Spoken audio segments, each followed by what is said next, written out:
जो बाहर से सही होगा उसके घर में प्रेम शांति रहेगी। कभी भी उस इंसान को जो, क्योंकि सारी चीज़ इसके पीछे हैं कि धैर्य भी उससे आ जाएगा, त्याग भी उससे आ जाएगा, शांति भी उससे आएगी, सेवा भाव भी उसी से होगा और वो सबके साथ समान व्यवहार करेगा। धीरे धीरे करके जो उसके कर्म का भार था वो उतर जाएगा। अच्छे काम करने से उतरता है कर्म का भार। लेकिन जो आदमी अच्छा करना पहले के तो था वो था, इस जीवन को याद करेगा। भला मुसाफिर बंदे, आया था कुशलाहा करने, फंस गया केड़े धंधे। भव सागर तन तरना, पैसी पाप पुन दरकन दे। कहें कबीर सोए पार उतर के, हर हर नाम जपन दे। कितने जन्मों के जो कर्म का भार पाप की पोट बांध के सिर के ऊपर लेके आए थे, लेकिन हरि हरि या प्रभु के नाम का सुमरण कर करके उन पापों को हम दूर कर सकते हैं। इसलिए नित्य प्रति का समय बना के, अव्वल तो मैं तो ये कहता हूँ कि जिस परमात्मा के इतने एहसान हमारे ऊपर हैं, कितने एहसान हैं कि उनकी गिनती नहीं की जा सकती। नित्य प्रति अब भी एहसान रोजाना उतना ही करता जाता है।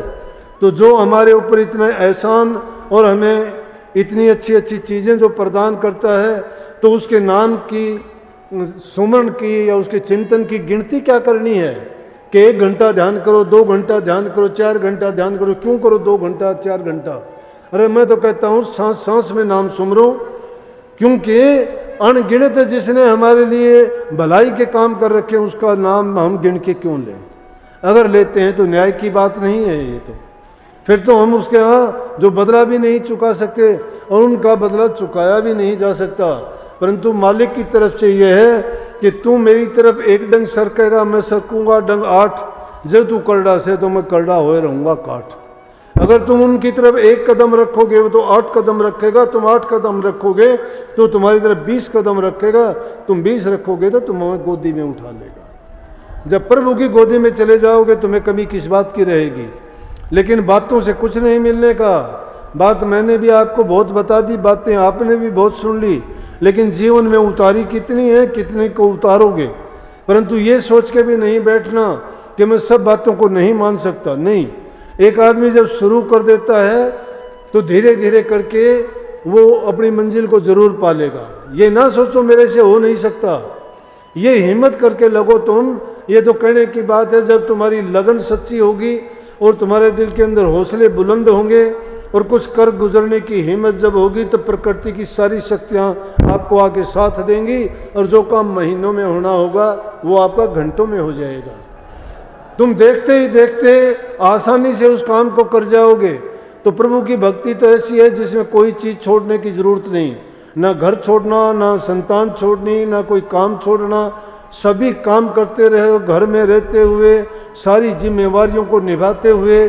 सबसे बड़ी जिम्मेवारी प्रभु की भक्ति को मान के उसका सिमरन तो आप हर काम में चलते फिरते उठते बैठते जागते कर सकते हो। नानक साहब कहते हैं, उठत बैठत सोवत जागत नाम, कह नानक सद भय तिसके काम।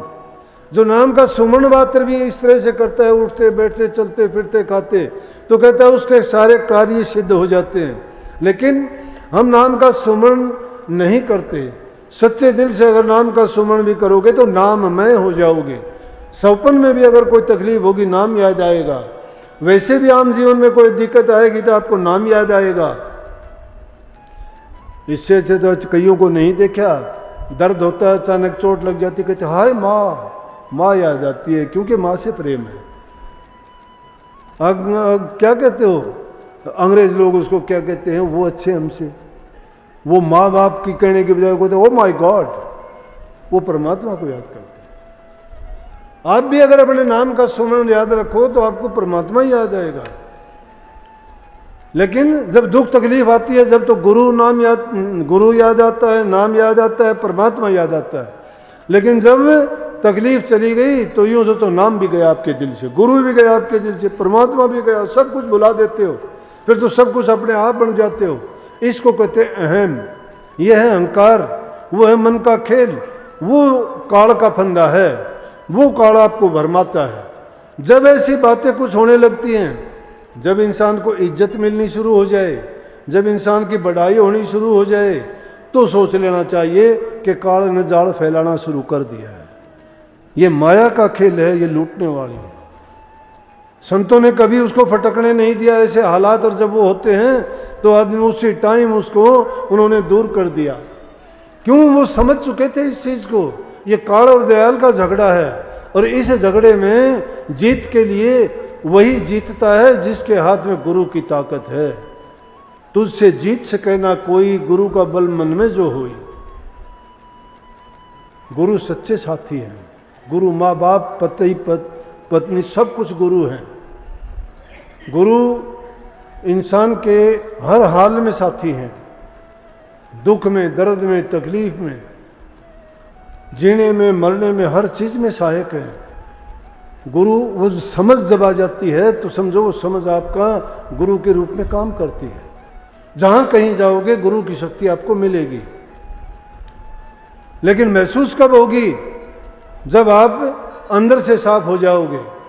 आप अभी गुरु को मानस भी नहीं समझते, और गुरु को मानस समझने वाले को भी भक्ति से हीन बताया है। गुरु को जब तुम परमात्म रूप समझना शुरू कर दोगे, वही गुरु तुम्हें हर हाल में मिलेंगे। सूक्ष्मता में ढूंढोगे तो नूरी रूप में मिलेंगे, स्थूल में देखोगे तो देह रूप में मिलेंगे, और किसी काम में, दुख तकलीफ में देखोगे तो वहाँ तुम्हारे रक्षक, सहायक, और तुम्हें हर प्रकार से उस तकलीफों से बचाने वाले बन के, तुम्हारे ढाल बन के सामने खड़े हो जाएंगे। आपके लिए वो कवच का काम करेंगे, हर दुख दर्द तकलीफ से बचा लेंगे। लेकिन उसके लिए जरूरी है कि हम अंदर से पहले साफ हो जाएं। जब तक मन मलिन है, वासनाएं गंदी हैं, दुर्मति हमारे दिल के अंदर भरी हुई है, सद्गुण नाम की कोई चीज नहीं है, गुरु के उपदेश के विरुद्ध चलते हैं, जो गुरु ने कहा उसके विरुद्ध काम करते हैं।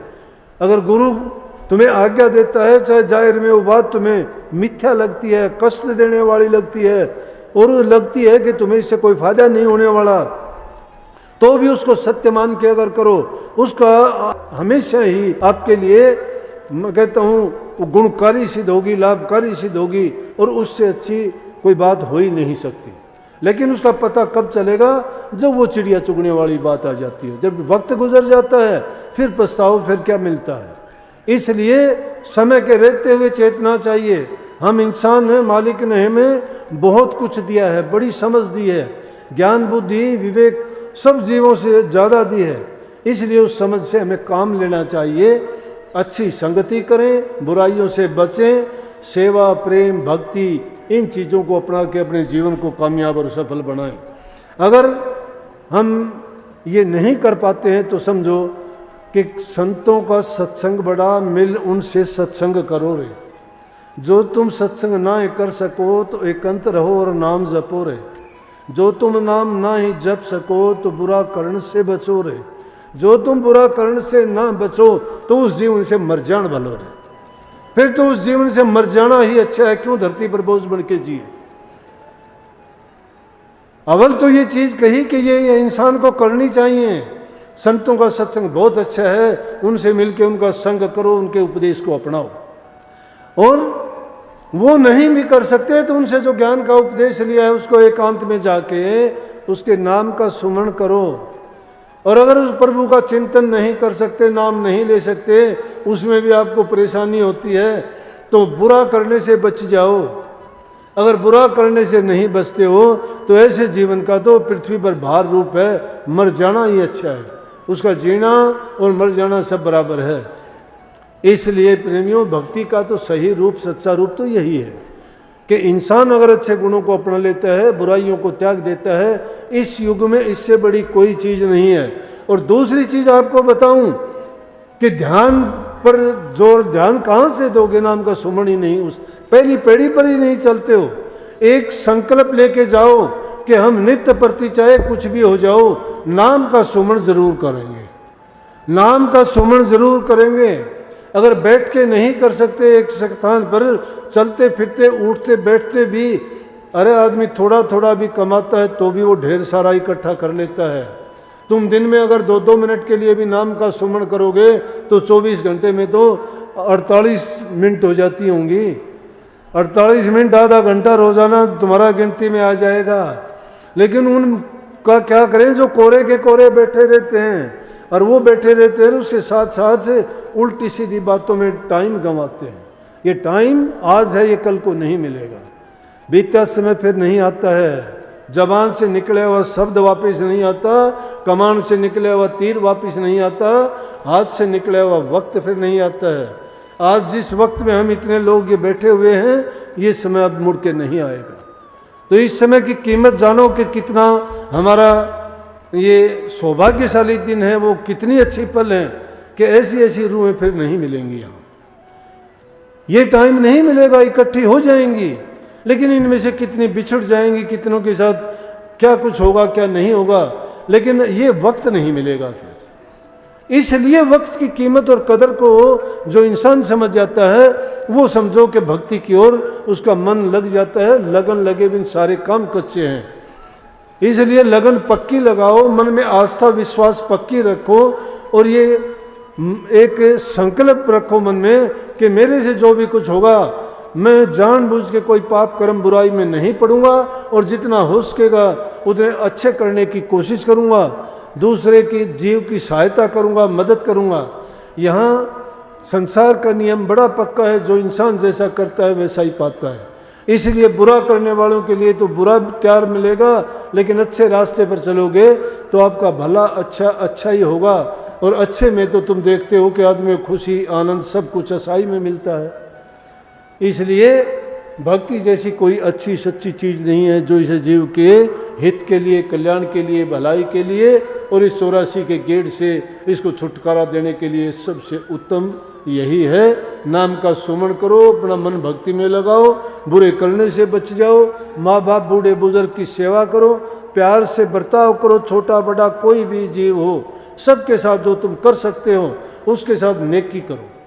नेकी करोगे तुम्हारी नेक होगी। जो इंसान दूसरे का भला करता है उसका परमात्मा अपने आप करता है, एक नहीं 1000 गुना उसका भला होता है। इसलिए सबको बहुत बहुत आशीर्वाद। भाई मैं चाहता हूँ कि आप जरूर आज के बाद जो भटके हुए हैं या जो अब भी नहीं लगे हैं, वो इसमें और ज़्यादा रुचि करें, अपनी संतान को अच्छे सद्गुण दें, उनको बुराइयों से बचाओ किसी भी तरह से, श्याम दाम दंड भेद, उनको अच्छे संस्कार दो, नहीं तो वो अगर बुराई में पड़ गए तो तुम्हारा जीवन बर्बाद हो जाएगा। माँ बाप की सबसे बड़ी संपत्ति उसकी संतान होती है, और जिसकी संतान बर्बाद होगी तो उसका जीवन बर्बाद होगा। इसलिए अपनी संतान को अच्छे गुणों की ओर लगाओ, बुराइयों से बचाओ, बुरी संगति से बचाओ, अच्छे संस्कार दो, उनको नेक इंसान बनाओ, जिससे घर में शांति रहेगी, अच्छे समाज की स्थापना होगी, देश भी उन्नति करेगा और हमें जीवन में खुशी और आनंद की अनुभूति होगी। सबको बहुत बहुत आशीर्वाद। मालिक आपको सुख दे, शांति दे, समृद्धि दे, खुशहाली दे, भक्ति में आपकी रुचि बढ़ाए।